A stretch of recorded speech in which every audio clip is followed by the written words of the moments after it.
If you understand the subject of the last days, it will influence how you live now. Most people assume that we still have so much time, and so they can live as they choose. And the reason is because they are not aware the times that we are in. And so one of the reasons we study this subject is because understanding it influences how you live in the now.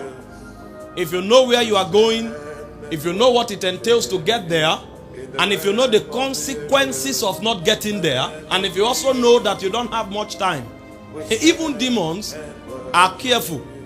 The Bible said the devil comes with a lot of wrath because he knows that his time is short. So even demons are influenced, knowing that time is short. Meanwhile, they are already condemned.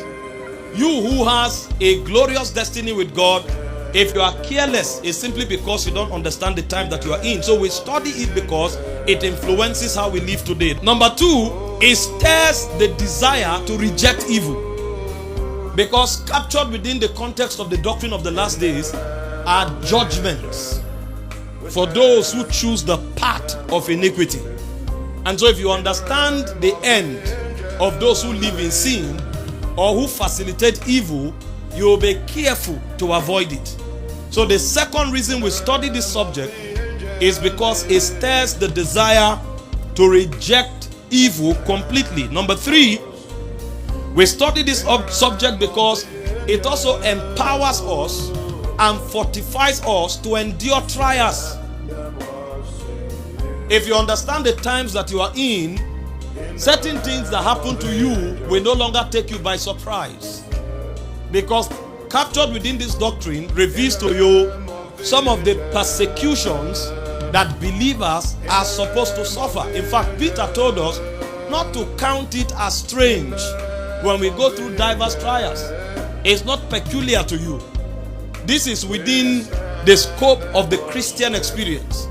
And there is no other doctrine that reveals to you the blessings of trials than the doctrine of eschatology. And then finally, why do we study this doctrine? We study this doctrine because it provokes urgency for soul winning and for kingdom advancement. If you know that our time here is short, you will become more aggressive in winning people back to God. And you also be aggressive because you know when you return to eternity, there is a reward for your labor. So when you find people whose living is not influenced by God, when you find people whose living is not with a dogged desire to reject evil, and when you find people who are not strong to survive trials and persecutions, and you also find people who are not sold into kingdom advancement and soul winning, one of the things that makes that possible is their ignorance of the doctrine of the last days. They don't know where we are, and they don't know what to do now that we are here. Glory to God.